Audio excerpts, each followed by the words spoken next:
Yo guys, what's up? Same old story. I've been crazily busy over the past week, and I will still busy the coming week. So apologies for the lack of uploads and the late upload for the GPC, and also apologies in advance because I won't be able to have many uploads in the coming weeks.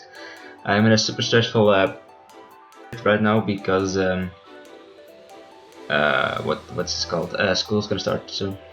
And I should have fixed a lot of stuff for school already, but that is not what happened. Meaning that I am really stressful, in a really stressful time of my existence, and yeah, that's kind of losing my focus from the Pokemons. But yeah, thankfully I did have some time to prepare for Solars. Admittedly, I'm not too confident in my preparation because I am all over the place right now, and hopefully I did well, but we'll see. Lars' team, I faced Lars in the first season. At that point, I thought his team was actually very beatable. I had a really good matchup versus him, mainly because I had Mega Gyarados on my team, of course, which matched up really well versus his team. This season it's the other way around. He has Mega Gyarados on his squad, and he will probably use it versus me. So I have definitely need to be aware of the Mega Gyarados, especially since I'm not using the counter in Tangrowth. Anyway, what the fuck was I trying to do? Yeah. His team before the transfers was scary, but it was definitely not as scary as it is right now. His team, he changed Shaman for Rhydon, Ambipom and Gogoat. Those really improved his team because, for one, he has now more months to prepare for, which is always a plus. It really is always a plus. Also, Gogoat is a really good replacement as a grass type, as a cheap grass type, because Gogoat is pretty versatile as well. It has like base 100 attack, 97 special attack, good move pool, setup, can like roar, yeah, do whatever, lead seed, can do a lot of things. So it's definitely a very good pickup from at his part, at his end. Dude, my words and stuff. I'm just so tired. Holy fuck. Anyway, Ambipom is really good because it's now his fastest one on his team, and it prevents me from running his team over with Mega Absol, basically, because yeah, Mega Absol prior to his transfers outsped his whole team. After, of course, I'm Mega Evolved. And yeah, what else? Oh yeah, Rhydon. Rhydon is really solid, although it has two core weaknesses in grass and in water. It's so bulky that you really need to run either of them, or maybe even both of them, to deal with Rhydon decently well. At least that's how you can deal with it. There are different ways of dealing with it, but Rhydon is very scary because it can do a lot of things. It can be a defensive set, or it can be the set that runs through NU right now with Double Dance, which is definitely not the one I want to face this this time around. Luckily for that, I do have Tangrowth, but unfortunately I do not have Tangrowth on the team. I might switch it up because I only just see how well Tangrowth might do against his team. Checking Mega Gyarados, checking Gallade to an extent. I guess Thundurus too. Nah, I guess that's baby stuff. So yeah, and Rhydon of course, and Gogo probably. Ambipom as well. But unless it's nasty blood Ambipom, of course, which could be cool. But yeah, I might change up my team later, but the team I prepared right now will bring it to you on the screen in 1 second. So yeah, things I noticed on Lars' team. He has a decent weakness to ice and rock, not having too many resists to those types. Also pretty weak to the combination of ghost and fighting. I had that on the configuration set at first, but I changed it. Ambipom, like I said, is his fastest mon, and its speed ties with my fastest mon, so I don't know if he's gonna run it. But yeah, there's a possibility. He doesn't have any poison types, meaning that I can make use of T-Spikes. Didn't do it, but I will tell you the reason in a bit.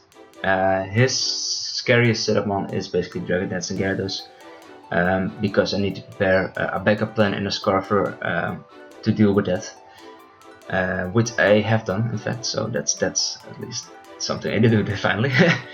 And most of his team are actually physical attackers, or usually physical attackers. He has some mounts that can go mixed in Zoroark and Victini.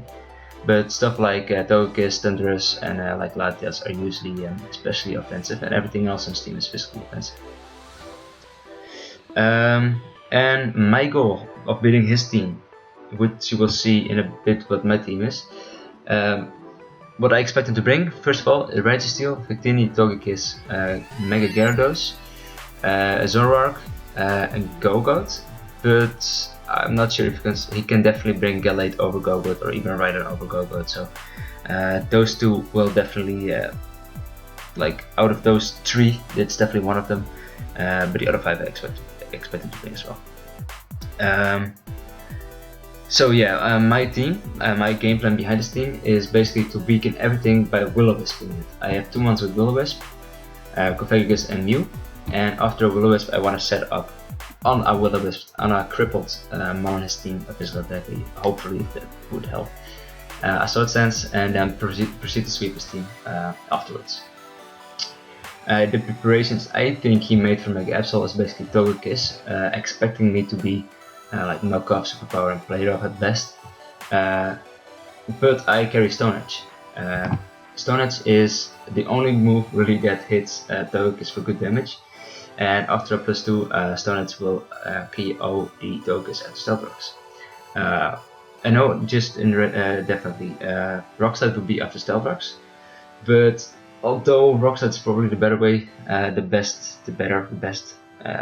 better option, I am going for Stone Edge, risking the miss against Lars, which is more than likely gonna happen. But yeah. Also, before I wanted to have that to happen, I need to know what his Scarfer is, because Absol Mega like wins against everything on his team except for against Scarfers, especially since I do not carry the super power. No, I do carry super power, or the Sucker Punch, because I predict him to know that I have Sucker Punch and instead go to a defensive mon to deal with Mega Absol instead after a Sword Stance. So yeah, this is basically the thing that I want to sweep with, my win condition as it is. Next up is Cofagrigus. First of all, it has a pretty good synergy with Mega Absol. Other than that, it carries a Rocky Helmet, fully maxed defense to weaken shit like Victini. It's a good switch to Victini. Victini could be mixed with like Shadow Ball or whatever, plus around 50%. Or if he's banded, it's recreated as over 50% still, even with all this defense. But those are the two like main sets I worry about. With Shadow Ball, I do about 50% to Victini and about 55 to Gallade. So that's really useful. Something that can set up on Cofagrigus, however, is Mega Gyarados. And if he's bringing Mega Gyarados, I don't know if he's gonna run a substitute set, because I do have Tangrowth, which he I guess possibly needs coverage for. But on the other hand, he definitely could set up a substitute, expecting me to not bring Tangrowth, or expecting me to have this set and expecting this substitute and get this set to do work, and like avoiding Will-O-Wisps and such. So that's why I carry Nightshade, because I do not want to have him have a substitute set up. I could have gone for the Hidden Power Electric or whatever, but Nightshade is definitely more solid, I feel. Also, I am able to live a crunch at +1 and I don't know +2, but I might. Probably not though. So with the Rocky Helmet and with the Nightshade damage, I do a good amount of damage, so I can clean him up with basically everything on my team afterwards. And yeah, I have Pain Split because longevity, and Will-O-Wisp, like I said, because I want to cripple mons. Next up is Lantern. Lantern is an Assault Vest set with Volt Absorb, Ice Beam, Scald, Switch, and Distant. It's basically Ice Beam for the Gogoat switching. If it's standard and you Gogoat, it does around 25%, so it's definitely not much. Also does a good chunk of damage to the Thundurus, which this thing is meant to check. Also, it's a switch into, well, not necessarily switching, but it can deal with stuff like Zoroark, Latias, hopefully a little bit. You can at least pivot out on Latias, and if it goes through Draco, then I can set up with Absol, Mega Absol. It hopefully is not on the one berry, the Colbur berry. But yeah, I don't know how that's gonna happen necessarily. But that's my plan with Lantern. It's basically a pivot, and it stops Thunderous Styrian.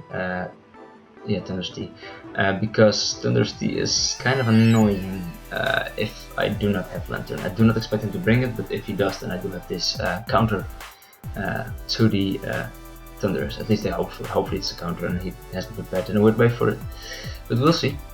Next up is Cobalion. Cobalion is there for the Stealth Rocks mainly, because Stealth Rocks are pretty fucking fantastic to get up against his team, because he has Victini with me, you turn around, he has Flying Taps and Togekiss, which definitely could use with Stealth Rock damage on my end. Yeah, so a lot of stuff, probably more things that I can come up with. Of course Zoroark, which I need to, it would help to know if I know which one of them is Zoroark and which one of them isn't Zoroark, so Stealth is definitely helpful against that. Also with this speed, I do outspeed Zoroarks if it's not scarfed. Zoroark is however a possible scarfer, and that's why I run Chople Berry on the Cobalion. To avoid being Fox Blasted, to do that before setting up Stealth Rocks or before doing anything that Cobalion is supposed to do. It carries Taunt because Registeel. It carries. I might change up this set actually, because if I do think he's gonna bring Rider, I could run something like Magnet Rise, which would be very, very useful. So I might still consider Cobalion and Tangled on the team. If I do, then you will see the change. I'll battle him in about an hour and a half. So yeah, a lot of changes can happen still. And Stone Edge is basically there for coverage, like the Stealth Rocks. Like I said, he is weak to Rock type moves with Victini, with Togekiss, with, let's see what else does he have on this team. Gyarados, Thunderous Tea, yeah, stuff like that, you know. Also versus Gyarados, it's nice to, yeah, we'll have the Stone Edge ready in case he doesn't Mega Evolve against my Cobalion. And yeah, next up is Mew. Mew is a Colbur Berry set with Roost, Will-O-Wisp, Taunt, and Knockoff. The Knockoff is mainly there to get rid of the Colbur Berries and Scarfs. That's basically the only reason why I have Knockoff. It's really useful for that task, because that makes it able for Absol to clean up late game, hopefully. Also carries Taunt, Will-O-Wisp, Roost, just the standard, really the standard Mew set in OU right now. Taunt to prevent Stealth Rocks, to prevent Defox, to prevent whatever he wants to do. Will-O-Wisp, because it can Will-O-Wisp everything in his team before it sets up a sub, at least hopefully, because like Zoroark could set up a sub against me, which would be very annoying, but I don't think he'll win that set. And Roost for longevity, and the speed is to outspeed Jolly Gyarados before it Dragonets up, and so I can Will-O-Wisp him before he sets up a substitute if he carries a substitute. So yeah, that's the Will-O-Wisp, that's the speed investment, and for the rest it's especially defensive to take the hits, but it's still weird. It's not minus defense, it should be minus special attack. I had a different attack on the first Thunderbolt, I think, for the for the Gyarados, with not as much speed, but I changed it, so.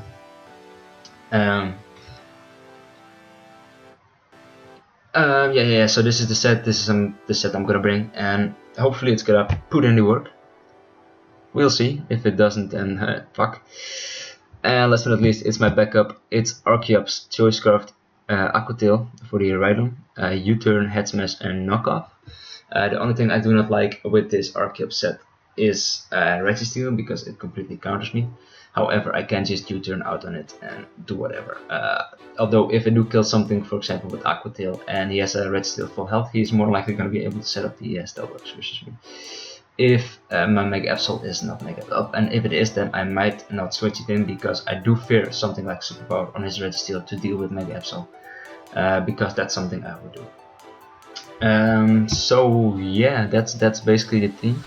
Like I said, something could change, because I am way too tired to think properly right now, and I can't even pronounce these words. So that's when you know you're tired and when you know you need sleep. Shit. But yeah, thanks for watching this part. Like for now, and hopefully we'll see you in a bit when I face Lars and beat him. So what's up, guys? I'm downstairs because my parents are to bed. So I have to be somewhat silent, but it's probably like this sound volume type of thing, so it's hopefully you can hear me fine. Also, I do have a bit of a sore throat, so I will be drinking some water during this recording. And yeah, basically I just faced El Shijor, aka Lars, the coach of the Borussia Donphan. And basically I kind of did this team alright. 5 out of 6 months I had correct in Zorark, Gyarados, Red Steel, Toge, Kiss and Victini. But he also did bring the Thundurus, which I did not expect him to bring. I expected him to bring Galate over Thundurus. And as you can see, my team, I did not change anything in the end, except for switcheroo on Archeops over Aqua Tail. So that's the mods I'm bringing, and the movesets, and yeah. Oh, I also changed up a bit of the EV spread on Cobalion to be a little bit more specially defensive, to be able to take, I think it was like a flamethrower from a expert belt Zoroark or something. I think that was the thing I was especially defensive for. Don't even remember anymore. But yeah, basically, looking at this team, he was either gonna lead with Red Steel, with Zoroark, or with Victini. Those were his 3 possible leads in my opinion. And he seems to be leading off with Victini or Zoroark. And my plan from the start, if I saw Victini like as the lead on my Cobalion, I was going to switch into Cofagrigus right away, not only because Cofagrigus is my dedicated counter, but also because if it is Zoroark, he's not inclined to go for a dirt move on my Cobalion, but for a U-turn or for a Focus Blast or for a Flamethrower, which I can take on with Cobalion quite easily, and I can find out if he's a Scarfer or if he's Expert Belt or Life Orb or whatever. And as you can see, he goes to the U-turn and he is Illusion, meaning that he was in fact Zoroark. And now I can identify Zoroark because he was served with a Rocky Helmet. 1 second.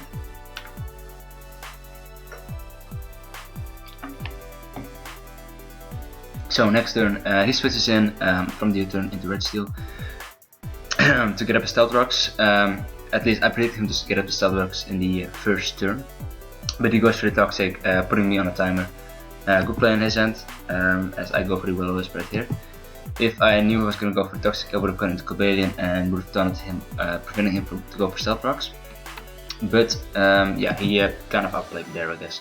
But I'm fine with this because the burn on Red Steel is quite nice, because now I can later on in the game set up with Absol on this Red Steel and possibly sweep. So yeah. So I go into Cobalion right now, knowing that he's gonna go for Stealth Rocks and I wanna get up my own Stealth Rocks. As he stays in and goes for the Earthquake. Questionable play. He told me later on in the match that this was the only play that he really didn't agree with himself. I guess he could scout for damage what kind of moveset I am, but didn't really help him much. As I predict him to switch out into anything but stay in, and he has 4 weaknesses to a rock on his team right here, so figured that he was gonna go for the switch into either of either the Gyarados or either the Thundurus. As he shows that he switched into Gyarados, which is nice because it means that Gyarados no longer has a sweeping potential that it did have like before it switched in. As I do not run Thunderous on my team, so it cannot. I don't have necessarily a counter in the back. I do have several checks though, so it's fine.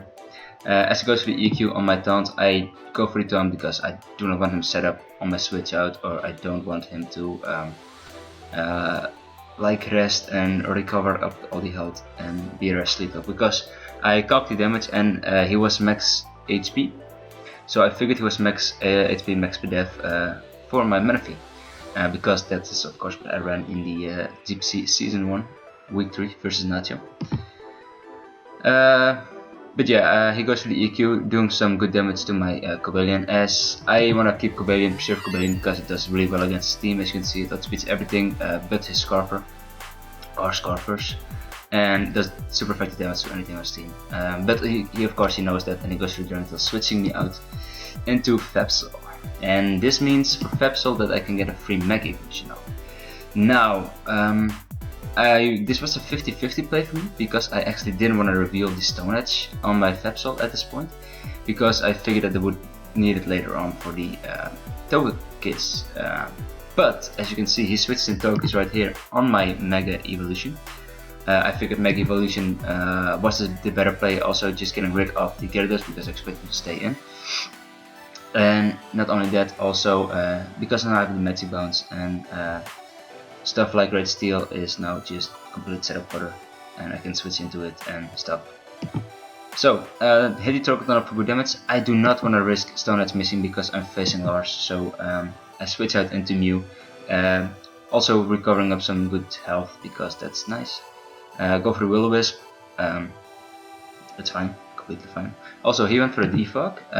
That really helps me out more than it helps him out, I think. I mean, he has a lot of weaknesses to it, but I have guaranteed Stealth Rocks up easily, and he has quite a few issues with getting Stealth Rocks up with Great Steel, because yeah, it's slow and I have Taunters. So, but yeah, continuing from there, go for the Roost on the predicted switch out, as I can now go for the Taunt.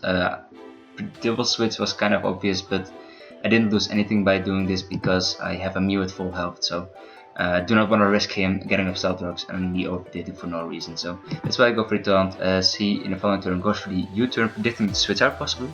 I do carry the Colbur Berry, because of course he's so rough. I do carry the Colbur Berry, and I figured he was Scarfed looking at the way he played it. So he could also just bluff the Scarf, which he has done in the past many times with Victini and last season with Excadrill versus me. So I had it in the back of my mind that he could be bluffing the Scarf. But yeah, I went for the knockout because if it was Scarfed, then I would have knocked off his item, and if it wasn't Scarfed, then I knew that as much, and I could continue on the sweep with Epsol later on. As he switches in Turkleton, it's a bit of a 50-50 is if he's gonna go for the double switch or if he's gonna go for the Wish. As I make the correct predictions, of course he switches out later on in the Red Steel, which is fine by me. As I just go for the same safe play, do not want to overpredict, there's no reason to overpredict here. Go for the knockoff again, knowing that he's gonna try to go in the into the Togekiss, or in onto his Zoroark / his Victini. And yeah, well, his Togekiss was in. I predicted him to go for those just because knowing Lars, he wants to speed up the batch a bit, and yeah. And I predicted, so I had the Will-O-Wisp on the Zoroark, which is really nice because now that's basically check / it's done for it. The only thing it can do for him is momentum, or if he's special, then he can possibly kill something like Coparigus, or I don't know, something else. Okay, this was a big play. As you can see, Togekiss died wishing, and I switched in Fepsol because I didn't want Mega Gyarados get a full health, or yeah, that's basically the only thing I didn't want to get full health, and he switched in Mega Gyarados, so I was like, ah shit. But I cocked his potential damage on me with Waterfall. It turned out he didn't bring Waterfall, but that's something that doesn't really matter, as you can see. But his for max PDF, because I caught max PDF, he turned out to be max HP, max speed, or at a lot of speed investment at least.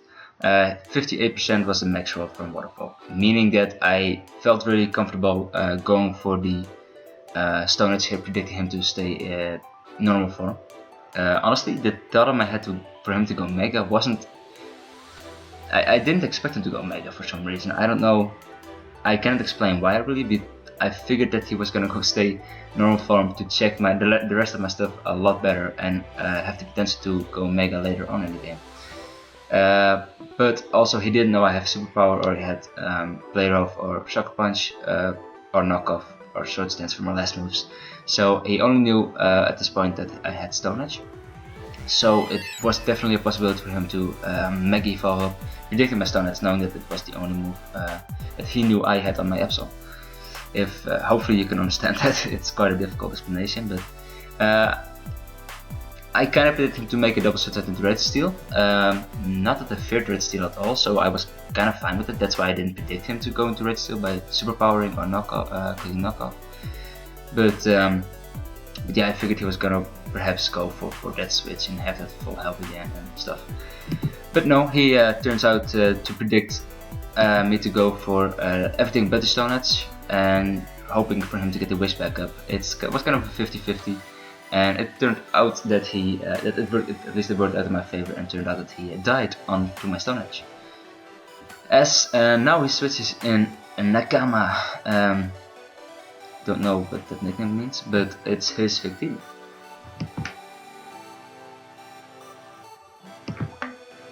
And I just switch back into Configurus, knowing that Configurus is the counter and I can easily take up hits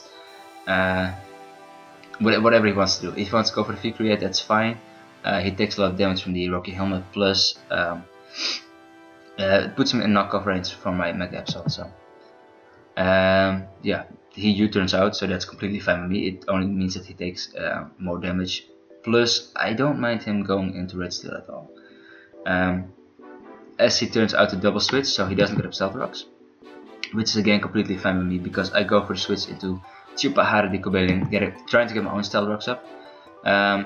Not really what's gonna happen.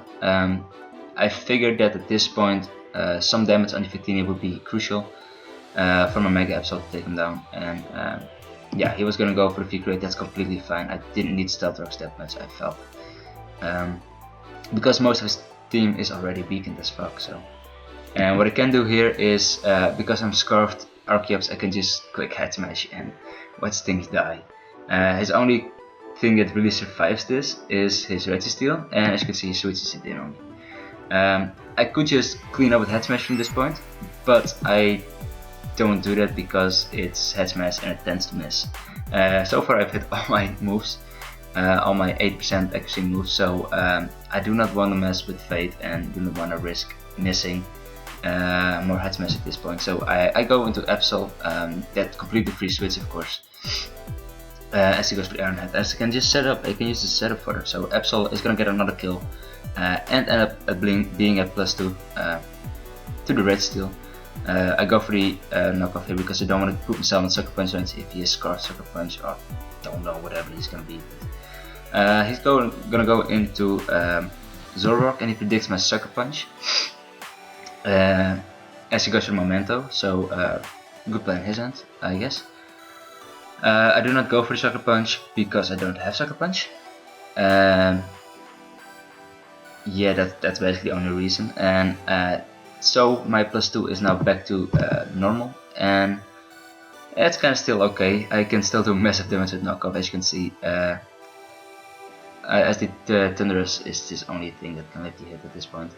And he finishes off my Mega Absol as I go into my counter, Bow Burn him, deal Lantern, and finish him off with Scald. And now the last one on his team is Victini, as he has to go for a move which hits everything on my team. I don't know if he's locked in, but it's fine. He has nothing to OHKO my Lantern with at this point, and if he did, I still had Archeops in the back, and I still had Mew in the back, and Configurus even in the back. So it's a nice, I guess, 4-1 because Zoroark stayed alive at this point, but no, Zoroark died. It's a 4-0 victory in my favor versus Pierre. I was going to say Pierre. Storage, Lars. My apologies. The coach of the Borussia Donphan again. I will leave his links in the description. As he's a pretty good battler. He was the victor of last season, as you will still remember probably. I will quickly show you after week 4 how everything stands. As you can see, the 4-0 victory. Hey. I am back to rank 2. Shared rank 1 kind of, only one difference behind on. The Bangla was from Year, which I'm facing in week 5. Yeah, I think week 5. And I think Sasha in week 6 and Brett in week 7. Yep. I am correct. So, next week is the mid-season tourney. This is the update on my mounts and the kill counts and everything. Everything is at +1 at least, or at 0 of course. Nothing is at the minus differential, which is kinda cool. Also, yeah, next week is the mid-season tourney, facing the New Jersey Jump-Ups with a team that's not what you see on the screen right now, but I will reveal that next week. So thank you for watching, and make sure you show your support to Lars and the Borussia Donphan fans. And yeah, see you next week, man. Make sure to leave a like if you did enjoy and if you're a fan of GPC, because that's always nice.